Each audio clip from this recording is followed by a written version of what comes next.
This is unfortunately, I see this becoming more and more common in the individuals that come into my office and the questions I get.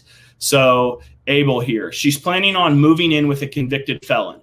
Can I file for custody modification so I can see my child more? His last crime was a few years ago. Does that make a difference?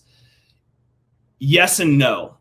So it's not uncommon to be able to go to court, especially if it was a violent offense or an offense against a minor, or if it was some sexual offense, whether if it was rape, sexual assault, if it was a gun charge, if it was some form of violent felony, to be able to go to the court and the court to say, yeah, the kids can't live with this individual. There's no necessarily guarantee on that.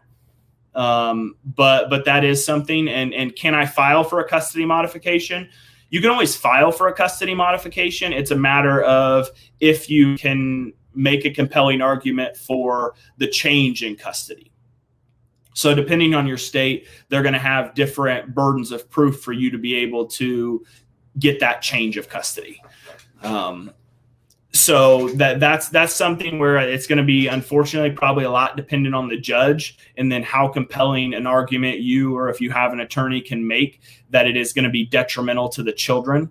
In terms of the crime being a few years ago, most states have in their rules for civil procedure essentially statute of limitations where those things would be relevant.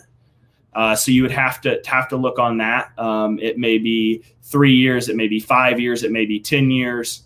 But yeah, there would definitely, there's a cutoff, but it wouldn't necessarily directly apply because it's not involving them. You're just saying it's not in their best interest to be living with this individual.